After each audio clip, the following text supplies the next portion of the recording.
Сәлем достар, сіздермен Таңшолпан, менің каналыма қош келдіңіздер.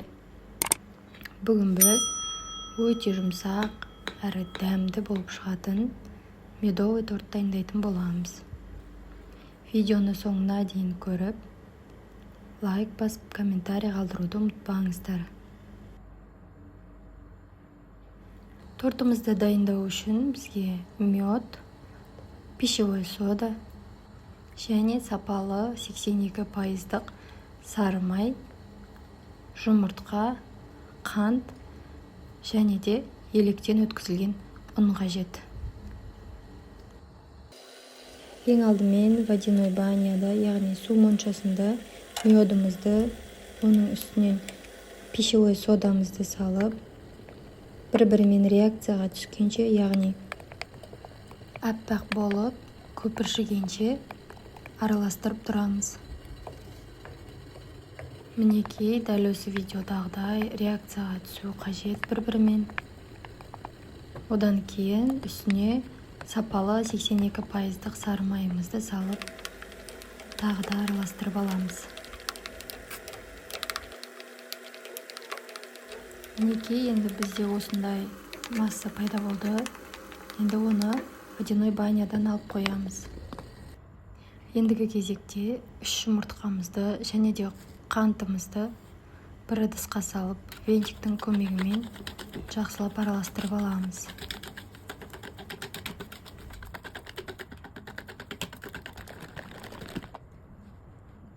Одан кейін жаңағы водяной баняда жасап алған массамызға, яғни медімізға салып, жақсылап біріктіріп араластырып аламыз. Бізде араластырғаннан кейін осылай шығу қажет. Бұның үстіне ұнымызды 2 бөлікке бөліп, салып, жақсылап қамыр дайындайтын боламыз.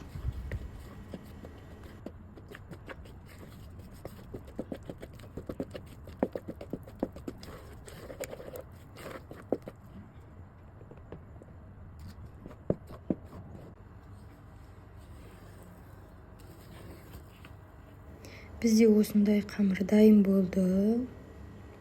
Енді бұны целлофанға салып, холодильникке 40-50 минутқа қойып қоямыз.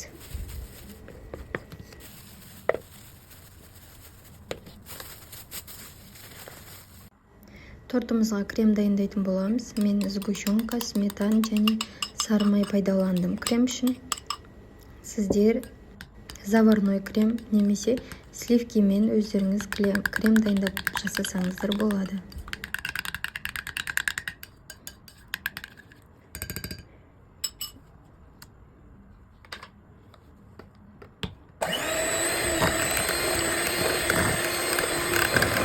Менде осындай қоюлықтағы крем шықты. Дайын болған қамырымызды холодильниктен шығарып, бірнеше бөліктерге бөліп аламыз.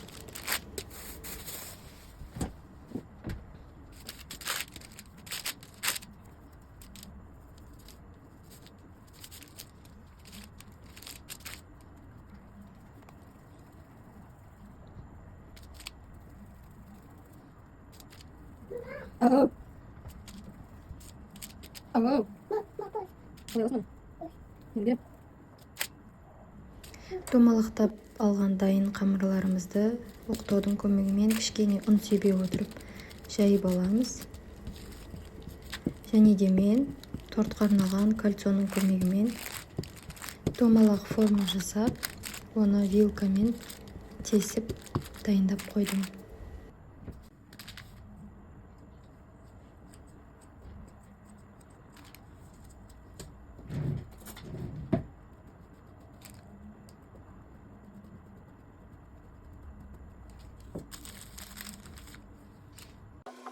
Торттың барлық дайындалған корждарын осылай домалақтап кесіп, вилкамен тесіп алдым да, алдын ала дайындап қойдым. 180 градуста қызып тұрған пешімізде 4-5 минуттың көлемінде пісіп шығады. Тортымызды дайындау үшін қажет болатын барлық ингредиенттерді төмендегі описание бөліміне қалдырдым. Мінекей менің корждарым дайын болды. Екі жағда осындай әп-әдемі болып, қатты күйіп кетпей, пісіп, жақсы болып шықты. Тортымыздың жан-жағынан қалған корждарын измельчительдің көмегімен езіп, кружка дайындап аламыз.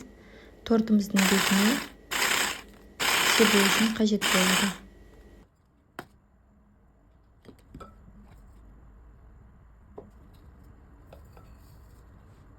Тортымызды жинауға кірісейік. Алдымен тортымыздың астына кішкене кремнен жағып қояйық, қозғалып кетпес үшін. Одан кейін 2-3 қасықтан әр корждың арасына кремді салып, жақсылап жағып аламыз.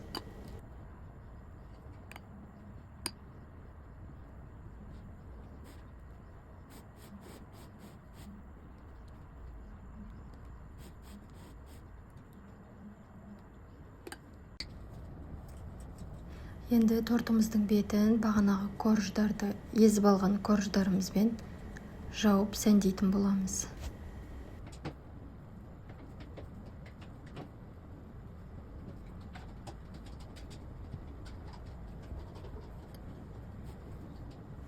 Менде осындай астикордан алған қазақша оюлары мен трафарет бар. Трафаретімізді торттың бетіне қойып, сахарный пудра сеуіп, әсемдейтін боламыз.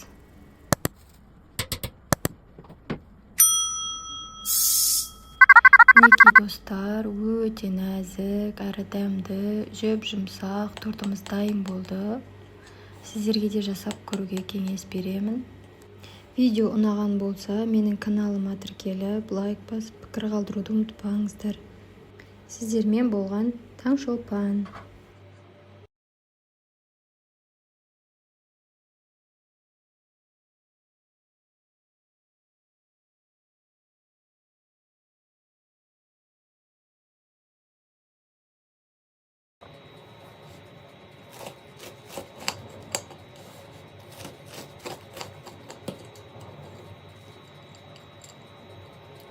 Сәлем достар, сіздермен Таңшолпан.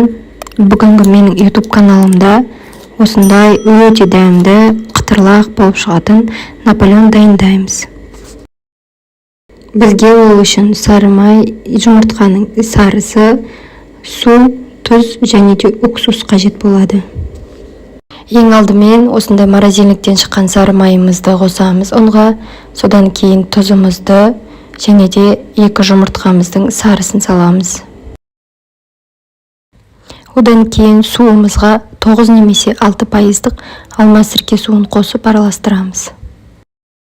Сары майымыз еріп кетпес үшін тезірек қамыр илейміз.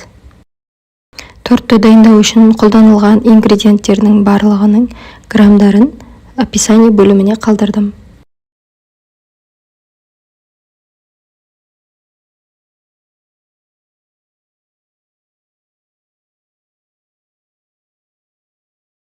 Мінекей осындай қамыр шығу қажет. Енді қамырымызды 20 минутқа холодильникке салып қоямыз. Мінекей тындырылған қамырымыз дайын болды. Тестаның салмағы 632 грамм болды. Мен бұны 5 бөлікке бөлдім. Сіздер торттың биіктігі биік болсын десеңіздер, онда 7-8 бөлікке бөлсеңіздер болады. Қамырларымызды осылай домалақтап аламыз, жаюға ыңғайлы болу үшін.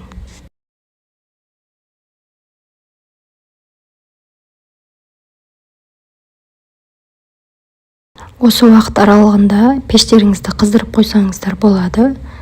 Енді пергамент қағазын төсеп, қамырымызды жаямыз. Кішкене ұн қосып, жайып алсаңыздар болады.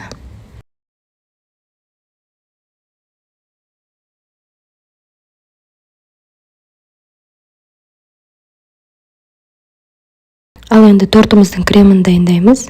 Мен 3 желанияның сгущенкасын және де 20% сметананы пайдаландым. Креміне қаласаңыздар сахарный пудраны қоссаңыздар да болады.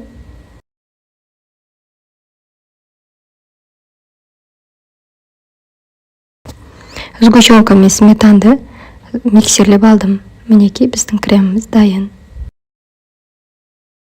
Тортымыздың корждары дайын болды.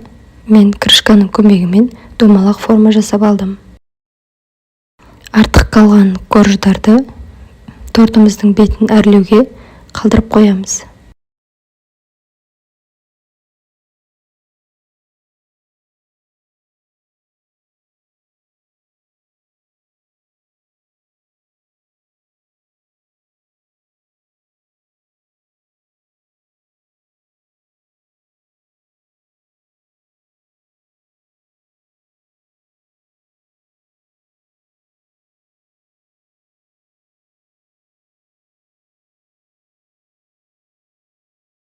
Торттан қалған корждарды қолыңыздың немесе измельчительдің көмегімен езіп аламыз.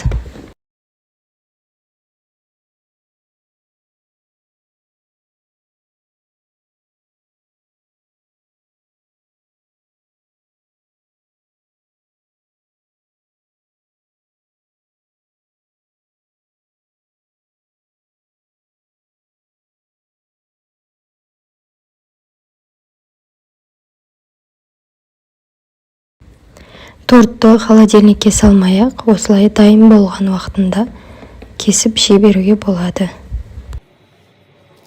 Өте қытырлақ әрі дәмді тортымыз дайын болды. Барлығыңызға жасап көруге кеңес беремін.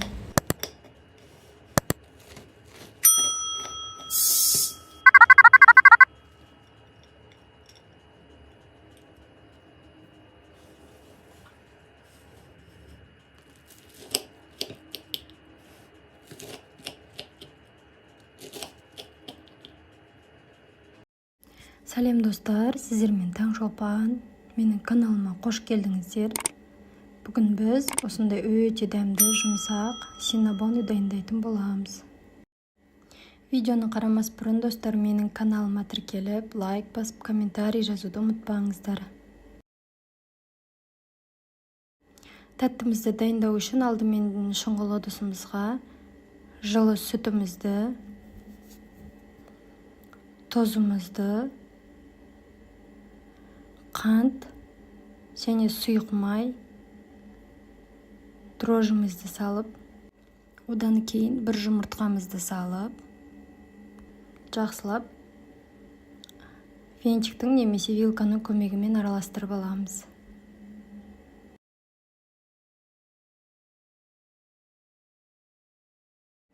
Ендігі кезекте алдын ала өлшеніп, електен өткізілген ұнымызды 2 бөлікке салып, жақсылап қамыр илейміз.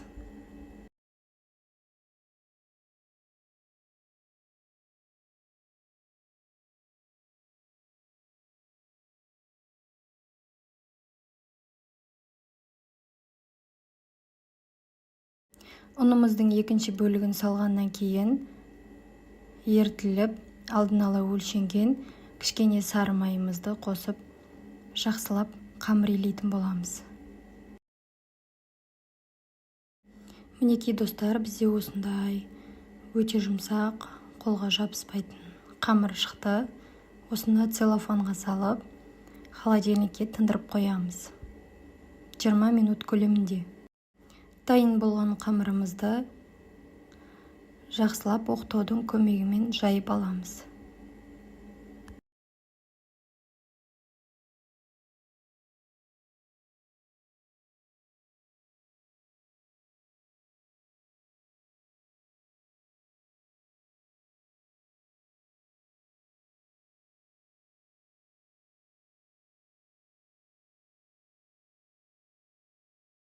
Қамырымызды жайып болғаннан кейін алдын ала бөлме температурасында дайын тұрған сары майымызды қамырға жақсылап жағып шығамыз.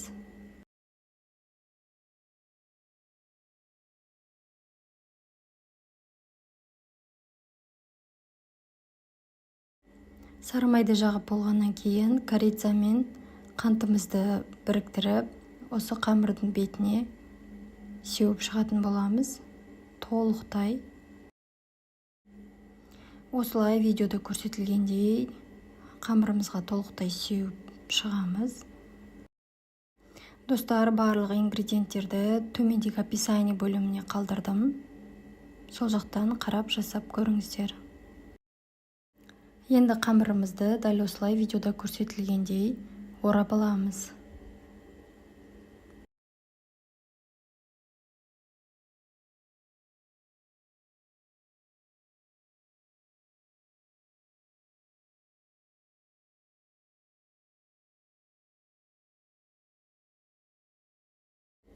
Оралған қамырымызды жіптің көмегімен түзу етіп кесіп аламыз. Видеода барлығы анық көрсетілген.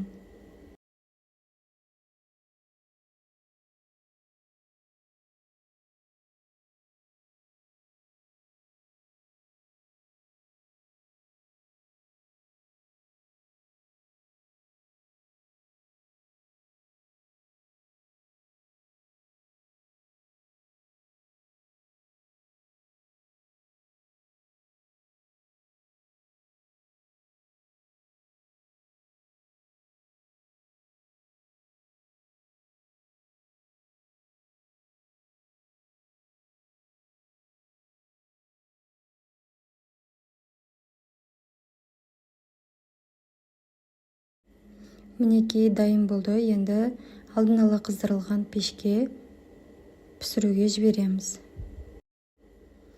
Синнабондарымыз пісіп шықты. Енді үстіне мен креміне 20% сметана мен сгущенканы пайдаландым. Ыстық болып тұрған синнабонның бетіне осы кремімізді жағып шығатын боламыз.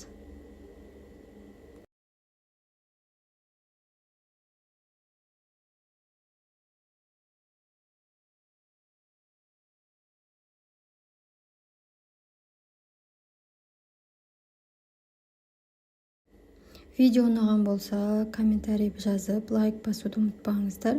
Синнабоны дайын болды. Дастарханға ұсына берсеңіздер болады. Сіздермен болған Таңшолпан.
Сәлем достар, сіздермен Таңшолпан. Менің каналыма қош келдіңіздер. Бүгін біз осындай венский вафли дайындайтын боламыз. Өте жұмсақ әрі дәмді болып шығады. Вафлиімізді дайындау үшін ең алдымен жұмыртқа, сүт, ерітілген сары май, қант, ұн, разрыхитель қажет болады. Алдымен жұмыртқамызды, одан кейін қантты қосып, венчиктің көмегімен қантымыз ерігенше жақсылап араластырып аламыз.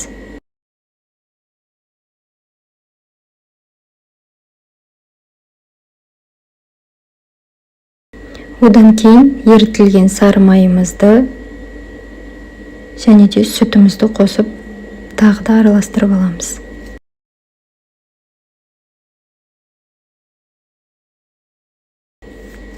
Разрыхителімізді ұнға қосып, жақсылап біріктіріп аламыз.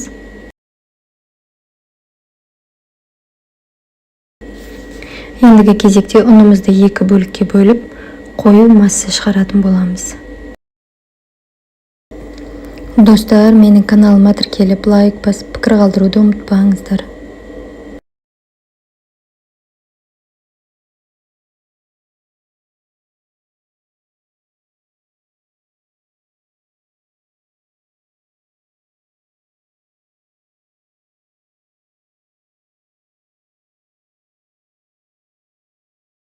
Мінекей бізде осындай қоюлықтағы қатты сұйық емес, қатты қою емес, осындай масса шығу қажет. Алдан ала қыздырылып тұрған вафельницамызға қамырымызды салып, жақсылап екі жағы қызарғанша 5-10 минуттың көлемінде ұстап пісіріп аламыз.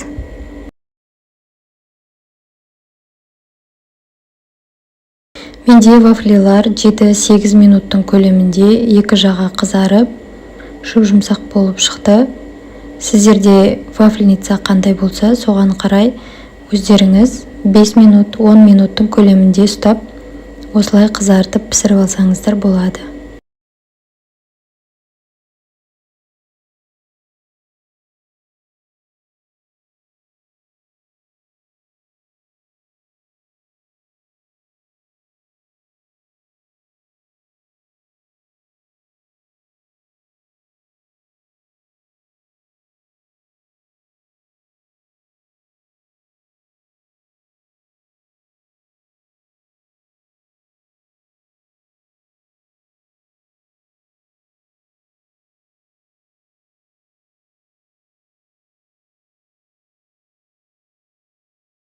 Сіздерге де осы рецепт бойынша жасап көруге кеңес беремін.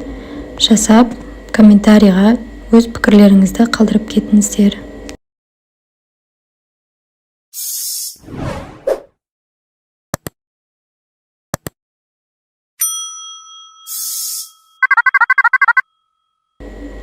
Мінекей вафлиларымыз дайын болды. Екі жағы да қызарып, өте нәзік, жұмсақ, дәмді болып шықты. Сіздерде жасап көріңіздер. Видеоны соңына дейін қарап, менімен бірге болғандарыңызға көп рахмет.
Баршаңызға сәлем достар, сіздермен Таңшолпан.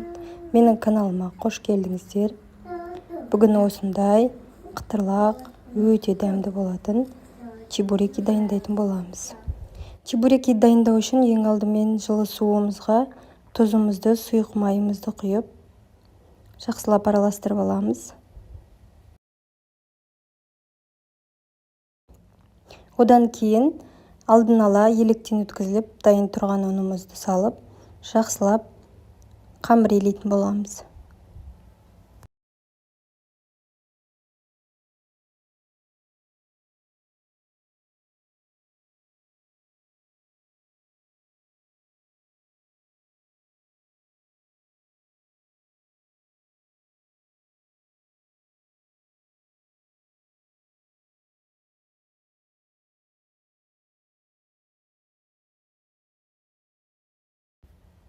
Мінекей бізде осындай эластичный, жұп-жұмсақ, жаюға өте ыңғайлы қамыр шығады.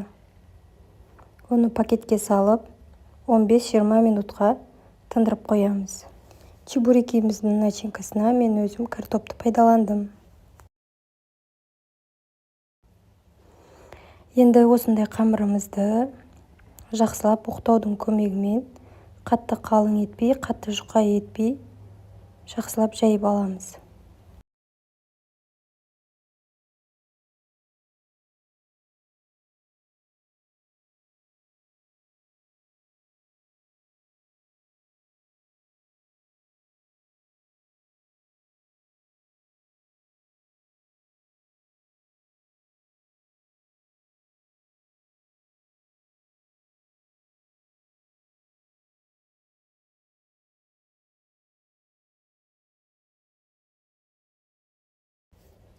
Мен осылай өзіме қатты үлкен емес, қатты кіші емес форма қылып домалақтап алдым. Енді арасына картопты начинкамызды салып, ең алдымен қолымызбен жабыстырып аламыз. Одан кейін вилканың көмегімен осылай жасаймыз.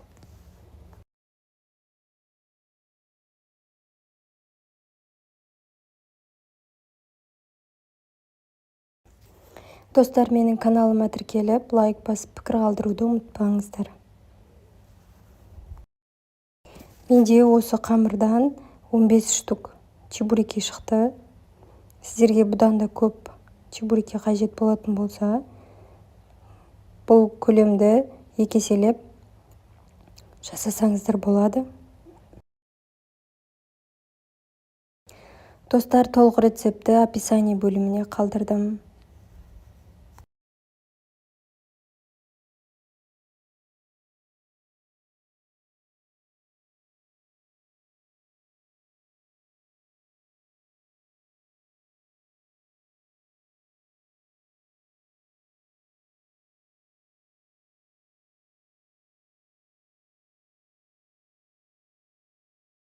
Енді газда алдын ала қыздырылып тұрған майымызға чебурекимізді екі жағын қызартып, жақсылап пісіріп алатын боламыз.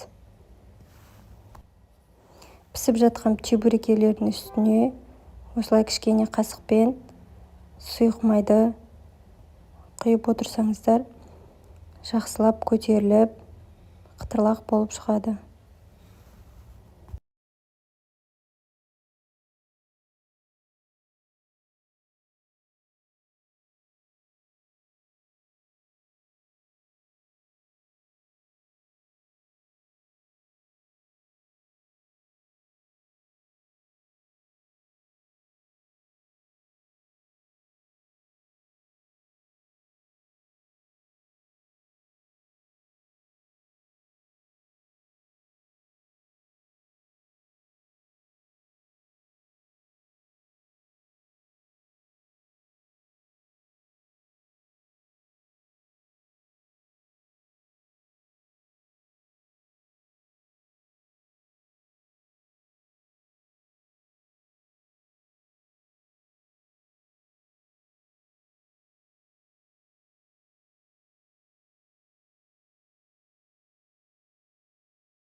Біздің чебурекилеріміз дайын болды.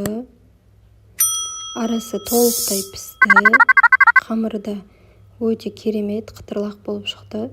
Сіздерге де жасап көруге кеңес беремін. Сіздермен болған Таңшолпан.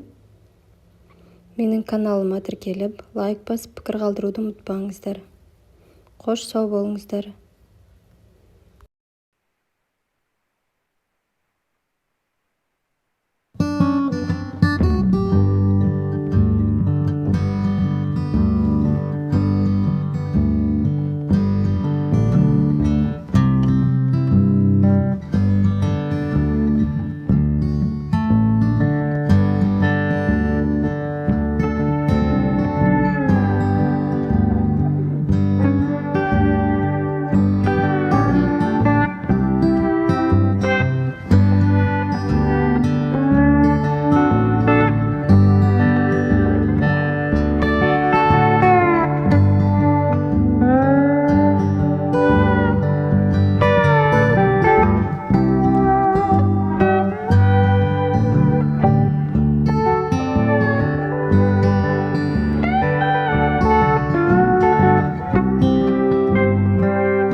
Сәлем достар, сіздермен Таңшолпан. Бүгін мен YouTube каналымда жасалу оңай әрі балаларға сөзсіз ұнайтын тәтті қосылған печенье дайындайтын боламын. Ол үшін видеоны соңына дейін көріп, менімен бірге болыңыздар. Печеньемізді дайындау үшін бізге қажетті ингредиенттер: бөлме температурасындағы сапалы сары май, жұмыртқа, қант, қамыр қопсытқыш, яғни разрыхитель және ұн. Алдымен сары майға қантты қосып, екеуін жақсылап біріктіріп аламыз. Одан кейін 2 дана жұмыртқамызды салып, венчиктің немесе вилканың көмегімен араластырамыз.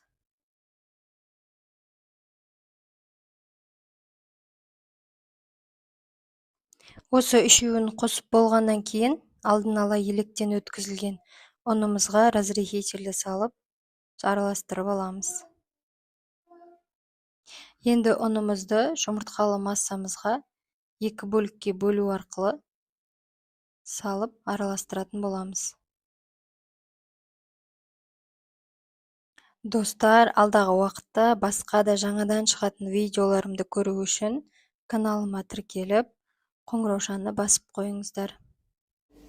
Бізде осындай қою масса шықты. Негізі бұл печеньеге Қазақстан шоколадын немесе басқа шоколадтарды майда етіп үгітіп, осыған қосса, одан да дәмді болады.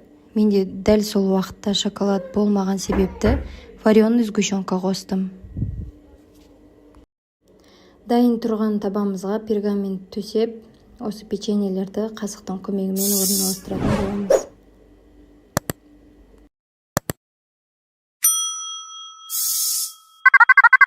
Мінекей, печенье дайын болды. Өте дәмді болады. Жасап көріңіздер. Ас болсын. Сіздермен болған Таңшолпан. Баршаңызға қайырлы күн, достар. Сіздермен Таңшолпан. Бүгін өте дәмді әрі жұқа болып шығатын блины, яғни құймақ дайындайтын боламыз. Видеоны соңына дейін көріп, каналыма тіркеліп, лайк басып қойыңыздар. Ең алдымен құрғақ ыдысымызға 3 жұмыртқамызды және құмшекерді салып, венчикпен немесе вилканың көмегімен араластырып аламыз.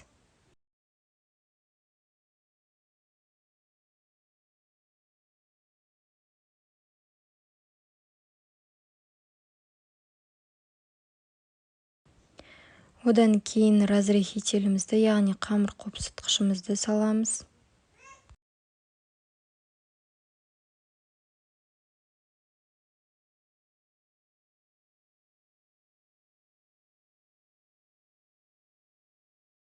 Одан кейін тұзымызды қосып араластырамыз.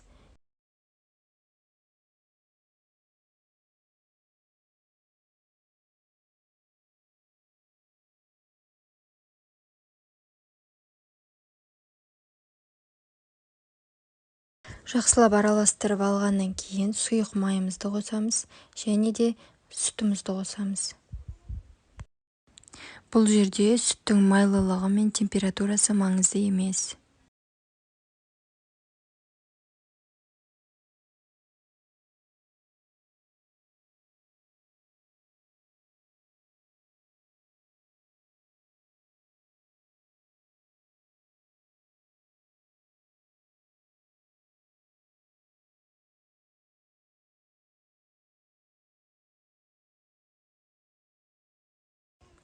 Сұйық қоспаларымызды араластырып болғаннан кейін електен өткізілген ұнымызды қосамыз.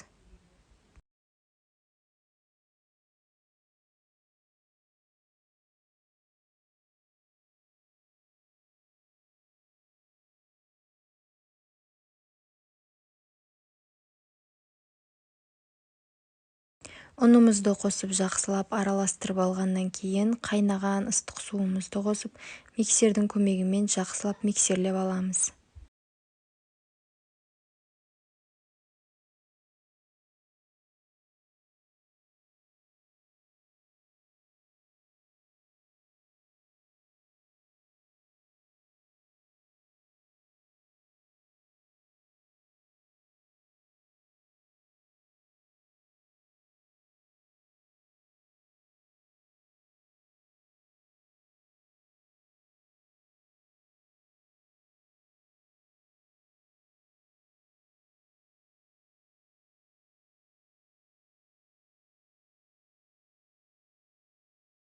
Сіздерде де дәл осындай қатты сұйық емес, қою емес, осындай масса шығу қажет.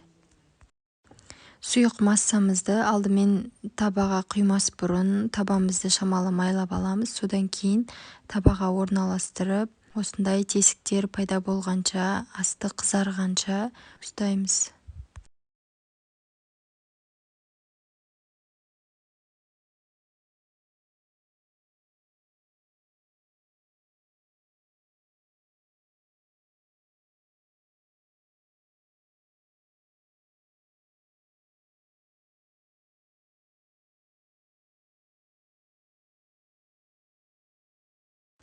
Құймақтарымызды осылай екі жағы қызарғанша пісіріп аламыз.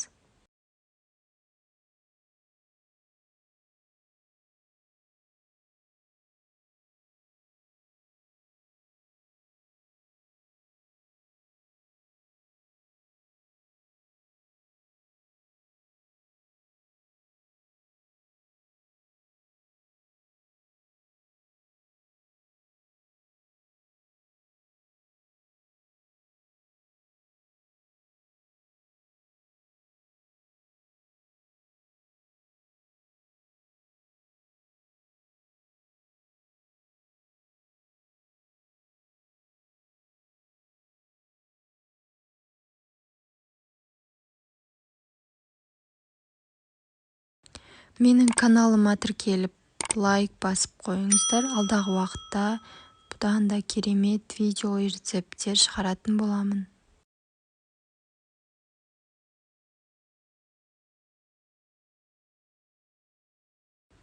Мінекей достар, менің құймақтарым осылай әдемі болып, екі жағда қызарып, тәтті жұп-жұмсақ болып шықты. Сіздерге де жасауға кеңес беремін. Ас болсын.